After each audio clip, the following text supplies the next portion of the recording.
Assalamualaikum warahmatullahi wabarakatuh. Perkenalkan, nama saya Siti Iklima dengan NPM 2110070530054 akan menjelaskan materi yaitu estimasi permintaan. Estimasi permintaan. Estimasi bisa dibilang dengan perkiraan. Jadi estimasi permintaan adalah kegiatan memperkirakan jumlah permintaan konsumen terhadap barang atau jasa di mana yang akan datang berdasarkan data atau keadaan masa lalu dan saat ini. Pendekatan estimasi permintaan. Pertama, pendekatan riset pasar. Ada 3 cara yang dapat dilakukan untuk melakukan riset pasar. Pertama, survei konsumen. Merupakan survei yang melibatkan sejumlah konsumen sebagai sampel tentang bagaimana mereka akan bereaksi terhadap perubahan tertentu dalam faktor-faktor yang mempengaruhi permintaan. Yang kedua, eksperimen pasar merupakan metode untuk mengetahui reaksi konsumen terhadap kuantitas yang akan dibeli apabila terjadi perubahan pada faktor-faktor yang mempengaruhi kuantitas yang diminta dari suatu komoditi yang dilakukan di pasar yang sesungguhnya. C. Klinik konsumen.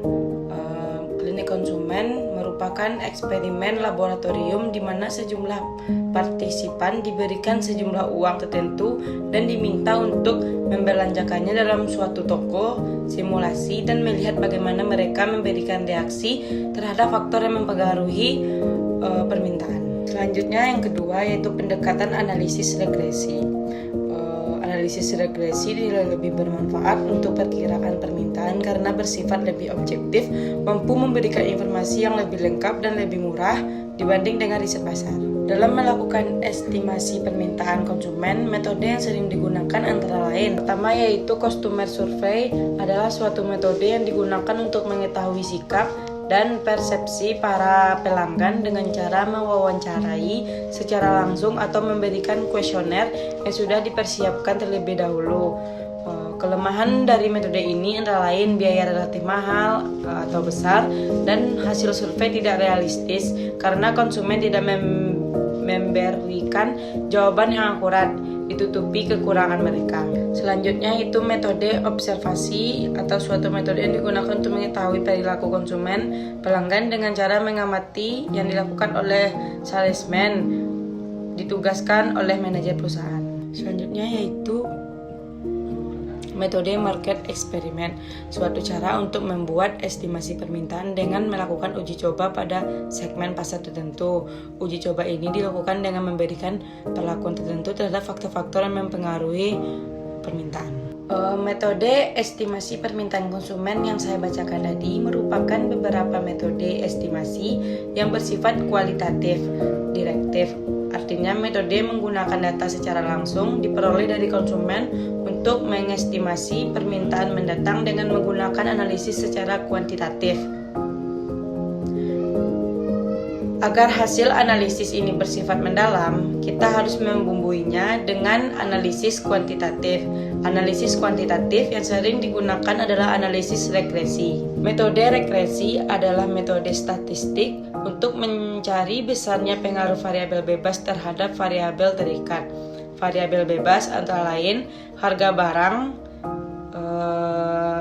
lain, pendapatan konsumen, selera konsumen, dan lain-lain. Variabel terikatnya adalah permintaan atas barang atau jasa itu sendiri.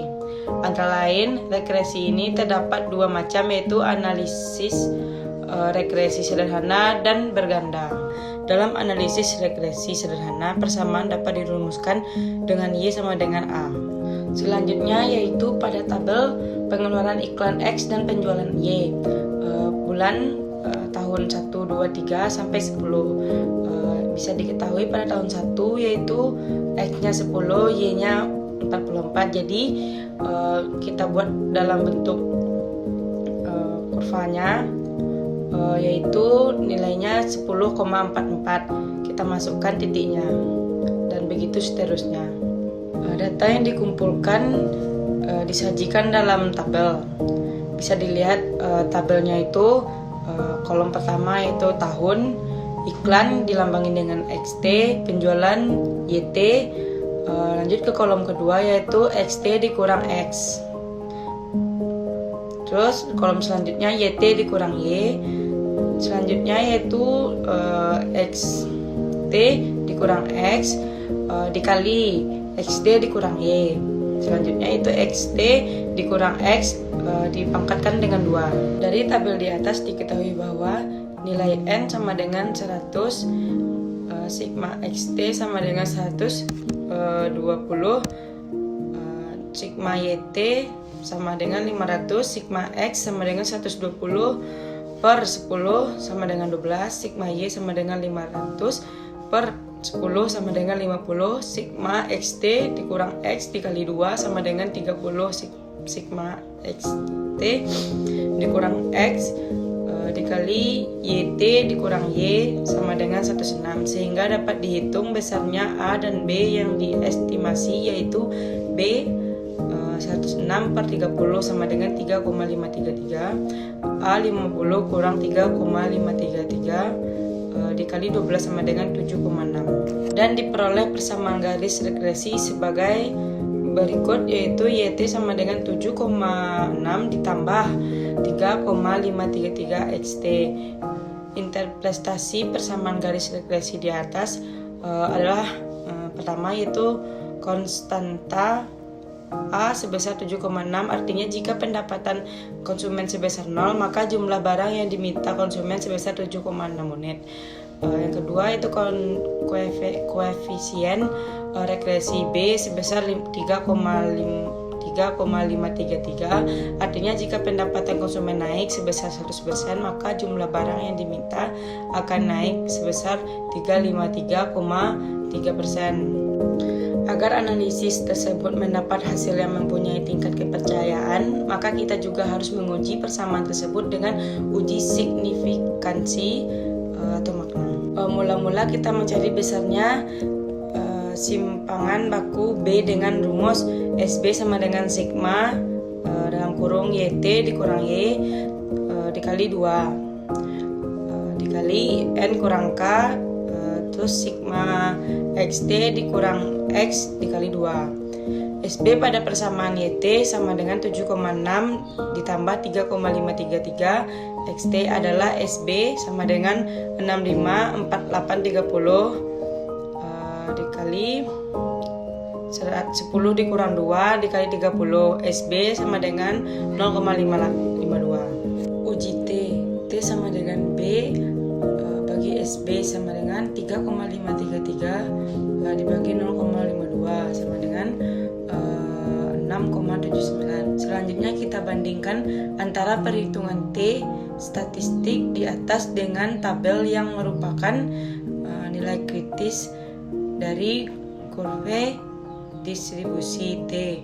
Nilai tabel dapat dicari dari tabel distribusi T dengan N kurang K sama dengan 2 dengan tingkat keyakinan 95%, A sama dengan 0,05 jika kita menggunakan dua sisi, karena T sama dengan 6,79 lebih besar dari nilai T tabel sama dengan 2306 pada tingkat kepercayaan 95% dengan DF 8, maka hipotesis 0 ditolak dan menerima alternatif hipotesis tersebut, dan berarti bahwa variabel X pendapatan konsumen mempunyai pengaruh yang signifikan terhadap variabel Y jumlah barang yang diminta konsumen pada tingkat keyakinan 95%. Sekian penjelasan materi tentang estimasi permintaan. Jika ada salah saya mohon maaf. Terima kasih.